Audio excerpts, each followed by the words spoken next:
बिस्मिल्लाहिर्रहमानिर्रहीम। अस्सलाम वालेकुम एवरीवन, कैसे हैं आप सब। उम्मीद करती हूँ कि आप सब बिल्कुल खैरियत से होंगे। तो आज मैं बनाने जा रही हूँ बहुत ही मज़ेदार दही बल्लियाँ। तो रमज़ान में इफ्तार में ये बहुत पसंद की जाती हैं। तो इसको बनाने के लिए हमें जो चीज़ें चाहिए, सबसे पहले हमें उबले हुए चने चाहिए, हाफ कप। उबले हुए और क्यूब्स में कटे हुए आलू चाहिए 1 कप। बलियाँ हमें चाहिए 1 प्याली। तो मैंने पानी गर्म करके इन्हें तकरीबन आधा घंटा भिगो कर निकाल लिया है, इससे ये नरम हो जाती हैं। उसके बाद हमें प्याज चाहिए एक छोटे साइज़ का बारीक कटा हुआ।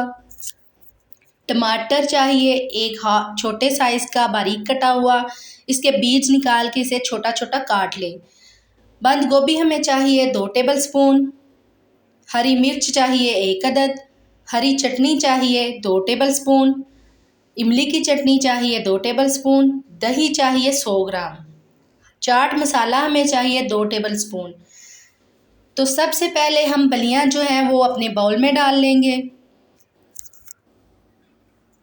उसके बाद चने, आलू, सारा कुछ हम इसी बाउल में डालते जाएंगे। तो ये आप एक दफ़ा ज़रूर ट्राई कीजिएगा और मुझे बताइएगा कि आपकी ये बलियाँ किस तरह की बनी हैं।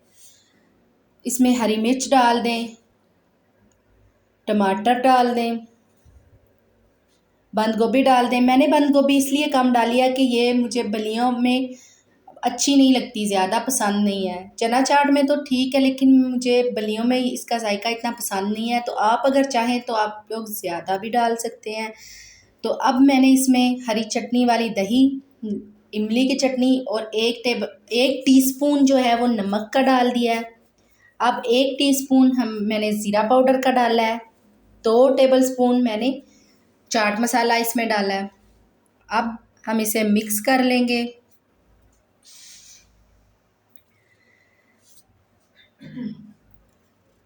इसको अच्छी तरह मिक्स करने के बाद हमारी जो दही बलियाँ हैं वो बिल्कुल तैयार हैं। अब जो बाकी मैंने दही बचा के रखी थी, मैं वो इसके ऊपर डाल दूंगी।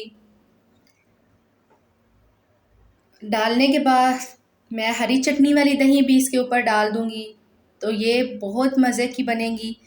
तो आप लोग इसे ज़रूर ट्राई कीजिएगा। अगर आपको मेरी वीडियो पसंद आई हो तो मेरे चैनल को सब्सक्राइब करें, वीडियो को लाइक करें और बेल आइकन को प्रेस करना बिल्कुल ना भूलें, ताकि मेरी हर आने वाली वीडियो की अपडेट्स सबसे पहले आपको मिले।